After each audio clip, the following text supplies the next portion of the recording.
Bonjour à tous. Dans la vidéo précédente, je parlais de la manière dont tout devient moral aujourd'hui. Ce que je voudrais faire maintenant, c'est observer comment cette logique s'est déplacée jusque dans la sphère la plus intime, les relations entre les hommes et les femmes. Aujourd'hui, ces relations ne sont plus principalement régies par le désir, l'attirance ou l'expérience vécue. Elles sont de plus en plus encadrées par une grille morale collective. Ce n'est pas un simple changement de vocabulaire, c'est une transformation profonde de la manière dont une société traite l'intime. La relation n'est alors plus perçue comme un risque partagé, mais comme une faute potentielle. On ne se demande plus si une rencontre a fonctionné ou non, mais plutôt qui, moralement, a mal agi. Pendant longtemps, une relation impliquait de l'incertitude, de la maladresse, parfois de l'échec. Un homme pouvait être rejeté sans être coupable. Une femme pouvait être désirée sans être menacée. Le malentendu faisait partie du jeu. Aujourd'hui, tout ce cadre a basculé. La relation est devenue un espace de responsabilité morale asymétrique. Le désir n'est plus évalué comme une tentative humaine imparfaite, mais comme une position morale. Prenons un exemple simple.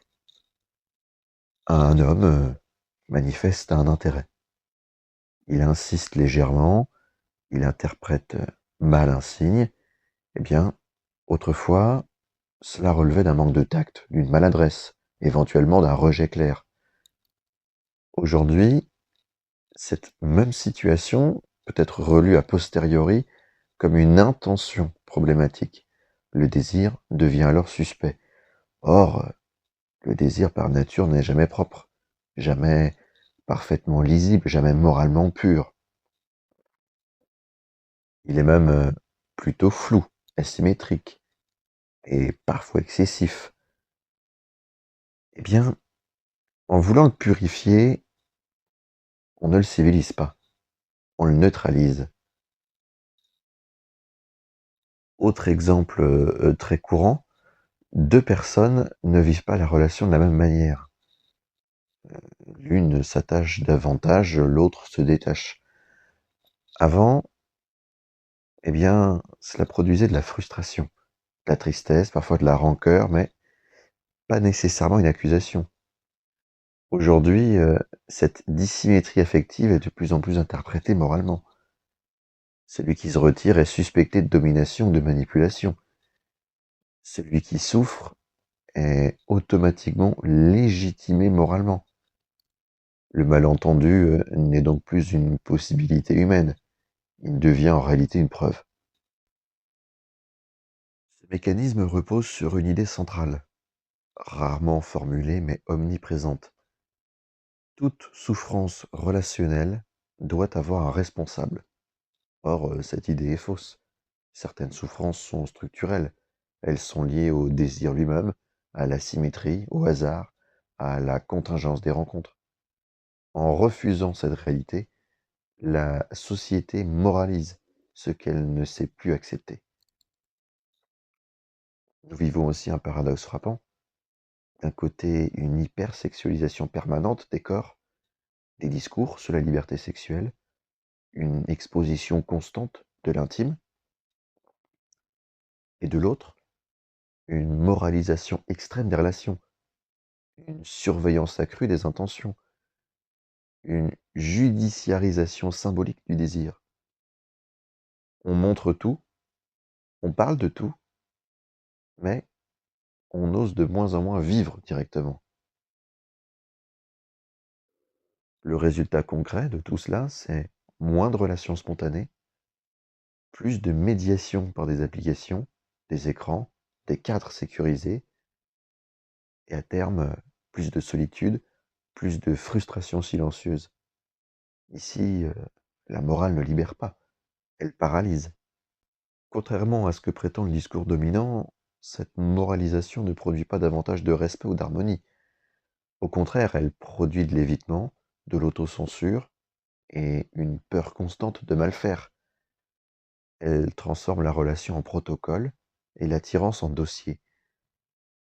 L'intime devient un espace contractuel, surveillé, où chacun cherche avant tout à se protéger symboliquement. Philosophiquement, ce phénomène n'est rien de nouveau. Lorsqu'une société ne supporte plus l'incertitude, le tragique et l'échec, elle remplace l'expérience par la norme et la liberté par la morale.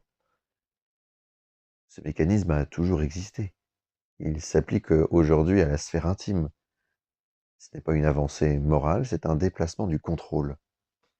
Et là, il est important d'être clair sur ce que je dis et sur ce que je ne dis pas.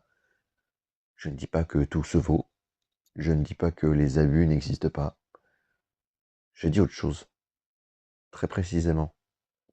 Transformer la relation intime en tribunal moral permanent détruit la possibilité même de la relation. Une relation libre implique la possibilité de l'erreur, du rejet, de la souffrance. Et les supprimer au nom du bien, c'est supprimer la relation elle-même. Ce qu'il faut retenir est simple. Les relations hommes-femmes ont quitté le terrain du vécu pour entrer dans celui du jugement moral. Le désir, par nature imparfait, est devenu suspect au lieu d'être assumé. En voulant protéger par la morale, on assèche par la peur. Une société qui moralise l'intime préfère donc le contrôle à la liberté. Mais une relation humaine n'est pas un espace moral à sécuriser, c'est un risque à accepter.